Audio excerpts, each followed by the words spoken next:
तो भाई इस वीडियो के भीतर सबसे पहले मैं तुम्हें चैप्टर नंबर 1 के जो भी न्यूमेरिकल्स हैं जिस तरीके से बन सकते हैं वो बताने वाला हूँ एंड बहुत अच्छे तरीके से बताने वाला हूँ। बेसिकली 2 पॉइंट से ही इस चैप्टर के भीतर न्यूमेरिकल बन सकते हैं।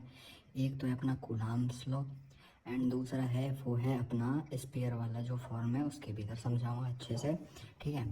लेकिन और इन न्यूमेरिकल्स के बाद दोनों तरीके के न्यूमेरिकल करवाने के बाद मैं तुम लोगों को थर्ड नंबर पे एक छोटी सी डेरिवेशन बताने वाला हूँ फर्स्ट चैप्टर की, जो कि तुमसे बहुत वैसे मैंने पिछली वीडियो के भीतर करवा दिया वो डेरिवेशन वाले के भीतर, लेकिन वो मैं इसलिए बताने वाला हूँ एक तरीके से क्योंकि उसका जो क्वेश्चन है ना वो थोड़ा घुमा के पूछा जाता है। तो अगर वो तुमसे पूछा जाए तो तुम उस चीज़ को सॉल्व करके बता सकते हो कि वो चीज़ कैसे आई, ठीक है।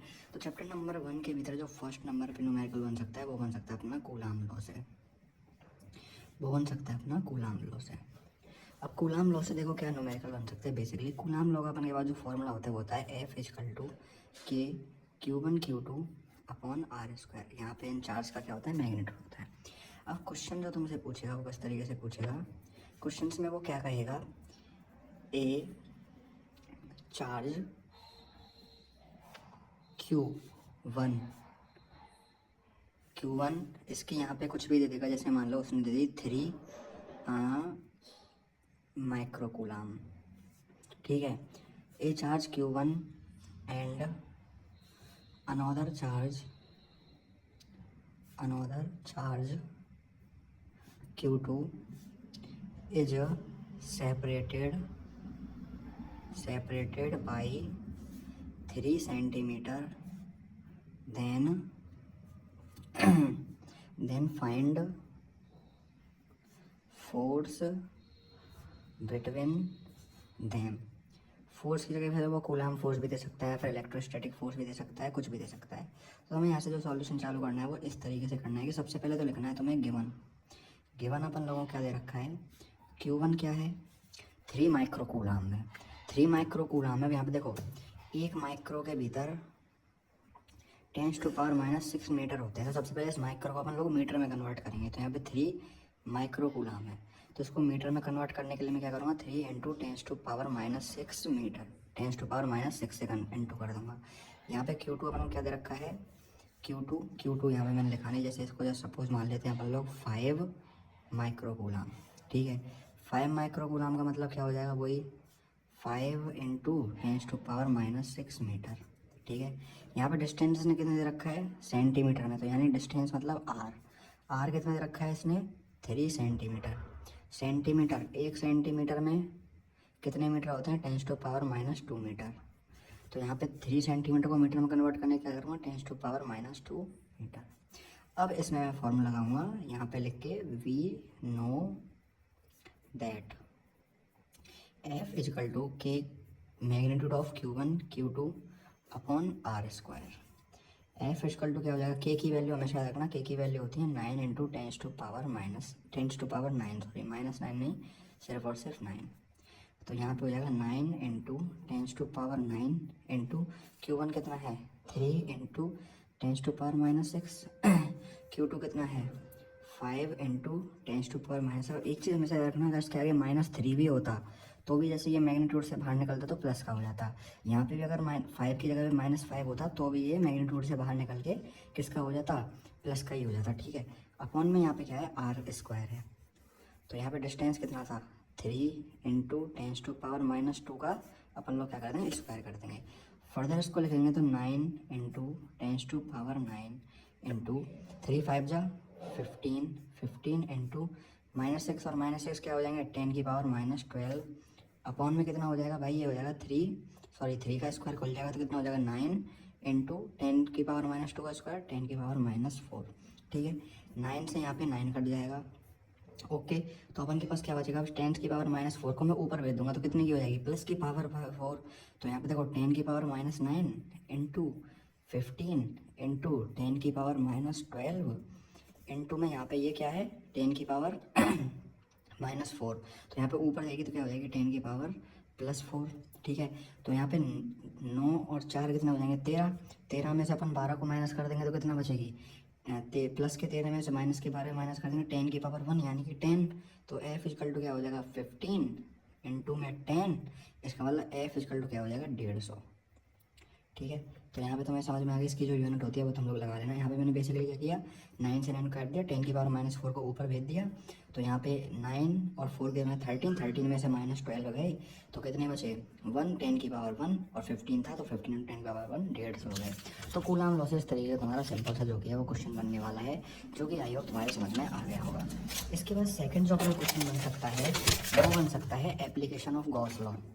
एप्लीकेशन ऑफ गॉस लॉ में आता है सबसे पहले स्पेयर, और स्पेयर से यहाँ पे एप्लीकेशन ऑफ गॉस लॉ जो 3 है ना, सिलेंडर, प्लेन शीट और स्पेयर, स्पेयर में से ही तुम्हारा न्यूमेरिकल बन सकता है। स्पेयर में से तुम्हारा न्यूमेरिकल किस तरीके से बनेगा, जैसे वो क्वेश्चन तुमको देगा वो क्वेश्चन तुमसे देगा। अब देखो स्पेयर की 3 कंडीशन होती है, तुम्हें याद हो तो, एक होती है आउटसाइड, एक होती है ऑन द सरफेस एंड एक होती है इनसाइड, ठीक है। तो यहाँ पे तुम्हें क्वेश्चन देगा charge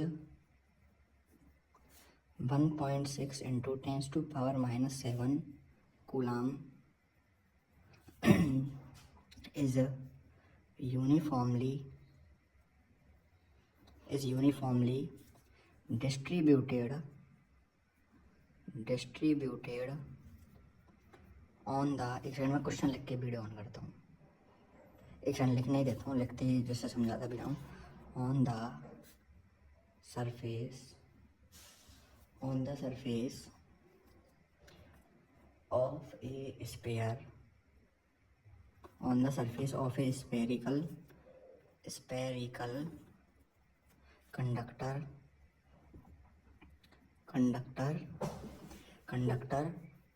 of radius 12 centimeter, then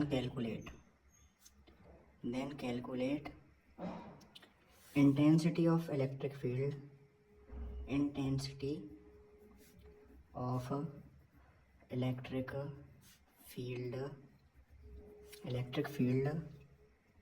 eight, सबसे पहले किसका निकालनी है, अपन को निकालनी है इनसाइड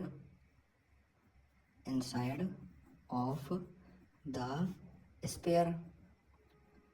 सेकंड अपन को निकालनी है at surface of the sphere, at surface of the sphere. Third अपन लोगों को निकालनी है at distance 18 centimetre from the centre. और जब इस तरीके का क्वेश्चन तुम्हारे सामने आया तो तुम्हें देखो सबसे पहले क्या करना है। यहाँ पे कोई वो कह रहा है कि, सॉल्यूशन लिख लेता हूँ यहाँ पे वो कह रहा है कि कोई एक स्पेयर है, उस स्पेयर पे उसकी जो सरफेस है उस पर 1.6 इंटू 10⁻⁷ का कूलाम चार्ज यूनिफॉर्मली डिस्ट्रीब्यूटेड है। अब उसकी जो रेडियस है वो है स्पेयर की 12 centimetre. Then calculate intensity of electric field at inside surface और डिस्टेंस 18 सेंटीमीटर। सब कुछ जाने दो बाहर में। तुमको सबसे पहले क्वेश्चन के भीतर क्या देखना है, रेडियस। देखो अब स्पेयर के भीतर अपन लोग फॉर्मूला पढ़ते हैं KQ/r², KQ/R²। अब भाई तुम इस चीज़ को देख के ये कन्फ्यूज होते हो कि r² क्या है और R² क्या है। तो सबसे पहले तुम्हें जब इस तरीके क्वेश्चन आए ना तो सबसे पहले तुम लोग लिखो गिवन। अब हमेशा रखें जो रेडियस होती है ना, रेडियस उसको अपन लोग लिखते हैं R से, ठीक है। रेडियस को किससे लिखते हैं, अपन लोग लिखते हैं R से। तो यहाँ पे रेडियस इसकी कितनी है, रेडियस यहाँ पे तुम लोग ब्रैकेट में डिनोट कर दो R। सबसे पहले सिंपल याद रखो कि तुम्हें गिवन लिख के रेडियस जो कि है उसको R से डिनोट करते हुए रेडियस लिखनी है 12 सेंटीमीटर। अब उसको फर्दर अपन किस में चेंज करेंगे, मीटर में, तो 12 इंटू 10⁻⁻² मीटर। उसके बाद अपन को सेकंड चीज़ जो करनी है वो क्या करनी है यहाँ पे कि अपन को स्मॉल r निकालना है। स्मॉल r अब इस क्वेश्चन के भीतर क्या होता है वो मैं तुम्हें बताता हूँ। यहाँ पे स्मॉल r से पहले मैं लिख लेता हूँ चार्ज कितना है, 1.6 इंटू 10⁻⁷। इसको किसी चीज़ में कन्वर्ट करने की जरूरत नहीं है, कूलाम 1.6 इंटू 10⁻⁷ कूलाम, ठीक है। अब इसके बाद तुम्हें तीसरी चीज़ लिखनी है एट डिस्टेंट 18 सेंटीमीटर। अब ये जो 18 सेंटीमीटर दे रखा है ना, सिंपल याद रखो रेडियस क्या होती है R, और जो डिस्टेंस दे रखा हो कि इतना पॉइंट दूर है सेंटर से, उस वाले डिस्टेंस को अपन लोग क्या लेते हैं, स्मॉल r। तो यहाँ पे स्मॉल r क्या हो जाएगी अपन की 18 सेंटीमीटर। 18 सेंटीमीटर क्या लिख सकते हैं अपन लोग 18 इंटू 10⁻⁻² मीटर, ठीक है। यहाँ पे तुम्हें ये चीज़ समझ में आ गई, बिल्कुल सिंपल सी। अब देखो यहाँ पे सबसे पहले अपन को निकालना है इनसाइड ऑफ द स्फीयर। अब इनसाइड ऑफ द स्फीयर जब तुमसे फिर पूछे तो तुम्हें सिंपल सी ये चीज़ लिखनी है, इनसाइड ऑफ द स्फीयर में क्यू इनक्लोज इजकल टू क्या हो जाएगा, 0।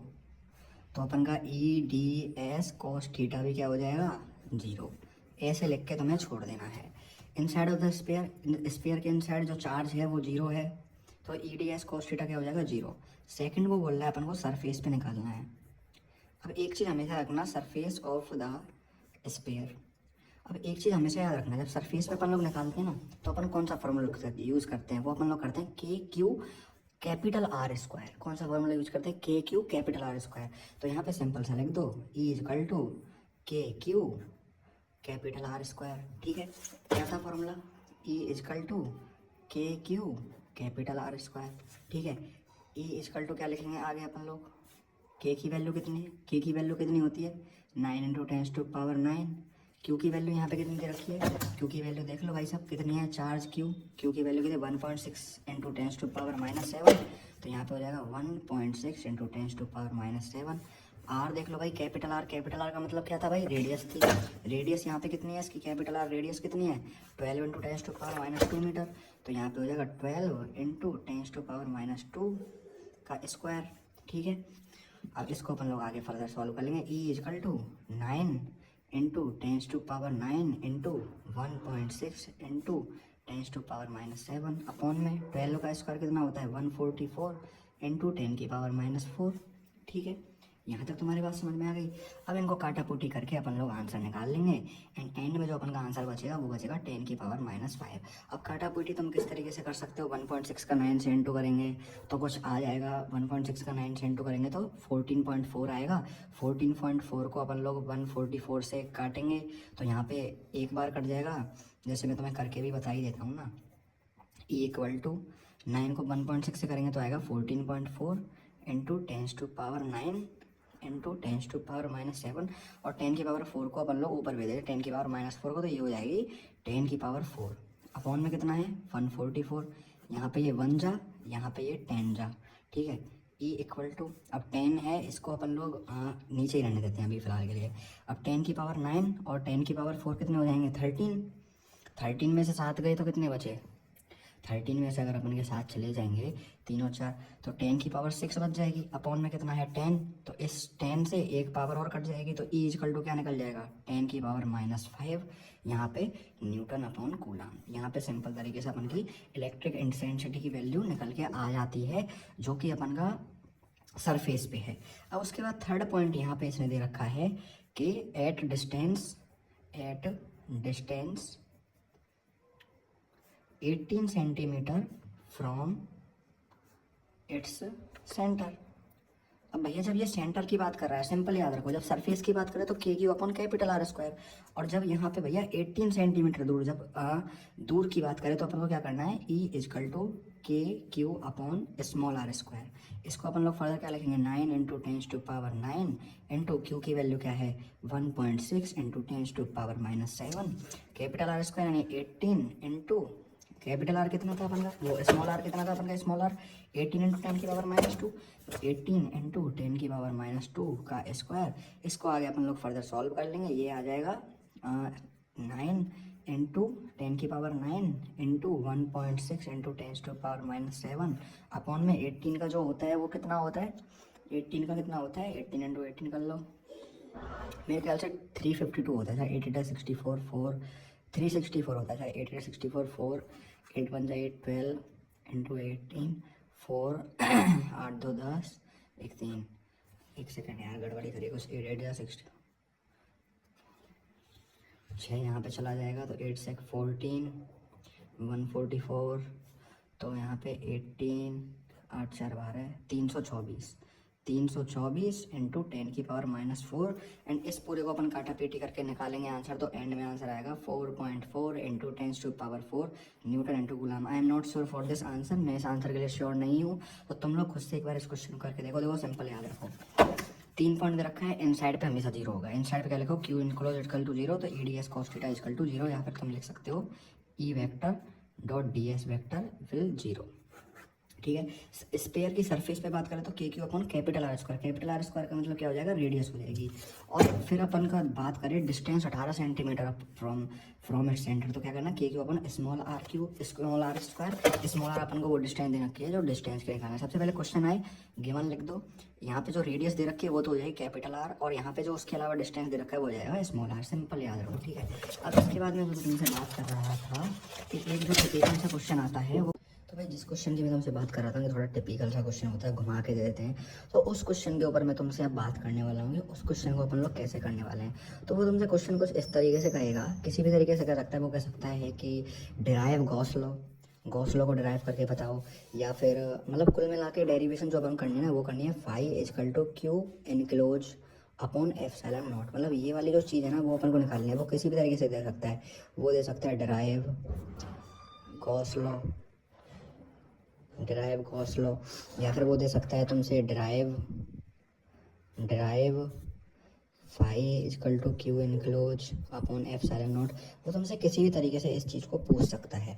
तो इसके भीतर तुम्हें सबसे पहले क्या करना है, तुम्हें लिखना है आंसर में वी नो दैट, सबसे पहले आंसर लिखना है तुम्हें वी नो दैट, ठीक है। वी नो दैट तुम्हें क्या करना है, उसके बाद तुम्हें लिखना है phi is equal to E integral of E vector dot d s vector, फिर लिखना है तुम्हें फाई इजकल टू, अपन इसको खोलेंगे तो क्या हो जाएगा, E D s cos theta,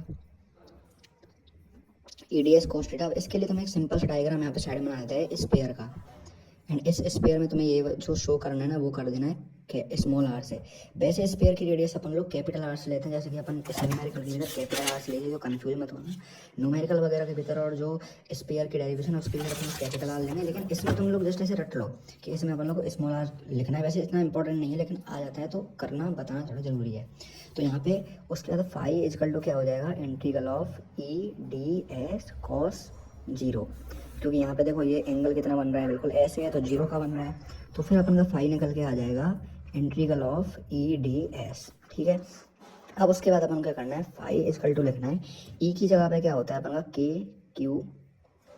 के क्यू अपॉन यहाँ पे आर है small r square, d s का मतलब क्या हो जाएगा, इस स्पेयर का सरफेस एरिया, सरफेस एरिया क्या होता है स्पेयर का 4 पाई आर स्क्वायर। अब इस के को मैं खोल के लिखूंगा, तो के को अगर मैं खोल के लिखूंगा तो के को मैं खोल के किस तरीके से लिख सकता हूँ, 1/4 पाई एप्सिलॉन नॉट, तो q upon 4 pi epsilon naught r square, और यहाँ पे हो जाएगा 4 pi r square, 4 pi r square से आर स्क्वायर और 4 पाई आर स्क्वायर, यहाँ पे 4 पाई आर स्क्वायर से 4 पाई आर स्क्वायर कट गया, तो अपन का फाइव वैल्यू क्या निकल गया, क्यू अपॉन एप्सिलॉन नॉट। इस तरीके से तुम्हें ये रिलेशन जो कि वो डिराइव करके दिखा देना है, सिंपल तरीका है भाई। किसी भी तरीके से क्वेश्चन हो जाए डिराइव गॉस लॉ को डिराइव करके बताओ भाई, तो तुम सिंपल तरीके से इस तरीके से क्या कर सकते हो, इसको जो कि डिराइव करके बता सकते हो। ओके, लगे हाथ एक छोटी सी चीज़ और मैं तुम्हें बता ही देता हूँ, जैसे इस तरीके से अपन की जो गॉस लॉ की जो एप्लीकेशन थी, जैसे गॉस लॉ की अपन की एप्लीकेशन थी, तो उसके भीतर अपन की क्या थी, एक स्पेयर वाली चीज़ थी। तो उस स्पेयर वाली चीज़ से स्पेयर के 3 पॉइंट बनते हैं, एक आउटसाइड, एक इनसाइड और एक सरफेस का। तो इसमें से जो क्वेश्चन पूछता है वो किस तरीके से पूछ सकता है, calculate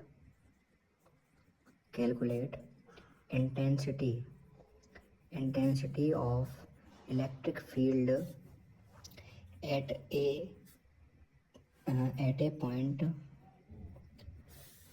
due to uniformly charged spherical shell where point is situated सबसे number 1 outside of the shell, second surface of the sphere, यहाँ पे स्पेयर होगा, ठीक है, और तीसरा वो दे देगा इनसाइड ऑफ द स्पेयर। तो number 1 outside of the sphere, वैसे मैं डेरिवेशन करवा चुका हूँ, लेकिन यहाँ पे मैं तुम्हें बता देता हूँ। आउटसाइड ऑफ द स्पेयर वो कह रहा है कि कोई एक पॉइंट है जो कि आउटसाइड है स्पेयर से सिचुएटेड, तो मैं सबसे पहले एक स्पेयर बनाना है, सबसे नंबर 1 को अपन लोग डिफाइन कर रहे हैं आउटसाइड वाले को, ठीक है। सबसे पहले तुम्हें एक स्पेयर बनाना है, और यहाँ पे इसकी जो रेडियस लेनी है वो लेनी है तुम्हें कैपिटल आर, ठीक है, कैपिटल आर रेडियस लेंगे, याद रखना। और वो कह रहा है आउटसाइड ऑफ द स्पेयर, कोई एक पॉइंट है जो कि आउटसाइड है स्पेयर के, जैसे सपोज यहाँ पे है, उसका मिड पॉइंट से डिस्टेंस लेना है, वो तुम्हें लेना है स्मॉल आर। तो इसकी डेरिवेशन तुम लोग यहाँ से करोगे, इसकी डेरिवेशन करोगे तुम लोग E D s E vector dot d s vector equal to q upon epsilon naught, ठीक है। यहाँ पे सिंपल क्या हो जाएगा, E D s cos theta equal to q upon epsilon naught. Cos क्या हो जाएगा, जीरो हो जाएगा, तो यहाँ पे अपन के पास सिंपल बचेगा E D S equal to q upon epsilon naught. E को अपन लोग यहाँ पे बाहर निकाल लेंगे, डी एस को क्या लिख लेंगे अपन लोग, ले लेंगे 4πr², क्योंकि स्पेयर का जो एरिया होता है वो होता है 4πr², सॉरी सरफेस एरिया जो होता है अपन q upon epsilon naught.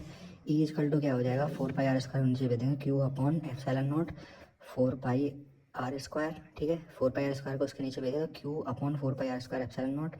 4π epsilon naught को अपन क्या लिख सकते हैं, के इक्वल टू क्या होता है 1/4π एप्सिलॉन नॉट। तो 1/4π एप्सिलॉन नॉट को क्या लिख सकते हैं अपन लोग, के इक्वल लिख सकते हैं, तो के क्यू अपॉन r² यहाँ से आउटसाइड के लिए निकल जाता है। अब यहाँ पे सेकंड जो है वो कह रहा है सरफेस के लिए, सेकंड किसके लिए कह रहा है, वो कह रहा है सेकंड सरफेस के लिए। सरफेस में क्या होता है, यहाँ पे ये स्पेयर है, अब वो कह रहा है कि यहाँ पे कोई सरफेस पे पॉइंट है, उसके लिए अपन को इलेक्ट्रिक फील्ड इंटेंसिटी कैलकुलेट करनी है। तो यहाँ पे सबसे पहले तुम्हें रेडियस लेनी है स्मॉल आर, और यहाँ पे वो पॉइंट कह रहा है, वो पॉइंट भी यहाँ से कितना हो जाएगा कैपिटल आर, वो सॉरी रेडियस तुमको कैपिटल आर लेनी है और ये पॉइंट लेना है स्मॉल आर, ठीक है। हमेशा अपना रेडियस जो लेनी है वो लेनी है कैपिटल आर, एंड ये जो पॉइंट लेना है वो लेना है स्मॉल आर। तो यहाँ पे रेडियस कैपिटल आर और ये पॉइंट हो गया स्मॉल आर। अब क्योंकि आर इक्वल टू आर है, तो मैं इस फॉर्मूले में क्या करूँगा, के q upon capital r² put कर दूंगा, ठीक है। तो यहाँ पे सरफेस के लिए ई इक्वल टू क्या हो जाएगी, के क्यू अपॉन कैपिटल R², और इनसाइड ऑफ द स्पेयर में तुमको सिंपल क्या लिखना है, क्यू इनक्लोज इक्वल टू 0 होता है, तो ई भी क्या हो जाएगा 0 हो जाएगा, सिंपल सी बात है। तो इस तरीके से तुम्हें ये डिराइव करके दिखा देते हैं। अगर सिंपल तुमसे सिर्फ सरफेस का पूछे तो तुम्हें सिंपल यही पूरी डेरिवेशन करनी है, इस वाली डेरिवेशन बस यहाँ पे जो ये स्मॉल r² है ना, अब यहाँ पे क्योंकि स्मॉल r कैपिटल R के इक्वल है, तो अगर तुमसे अगर वो ये कहे ना सिर्फ calculate intensity of electric field at a point which is situated surface of the sphere, कि उस स्पेयर की सरफेस पे है, तो तुम्हें क्या करना है, यही पूरी डेरिवेशन करनी है। बस इस वाली डेरिवेशन में स्मॉल r² है ना, वो कैपिटल R² से बस एक्सचेंज कर देना है कि here small r equal to capital R, तो यहाँ पे r की जगह पे क्या कर देना है तुम्हें, यहाँ पे r की जगह पे क्या कर देना है तुम्हें, कैपिटल R पुट कर देना है, बस सिंपल सी ये चीज़ है। तो आई होप भाई तुम्हें समझ में आई होगी, बहुत मेहनत लगी, खुद से कर लो एक बार, ठीक है। Thank you so much.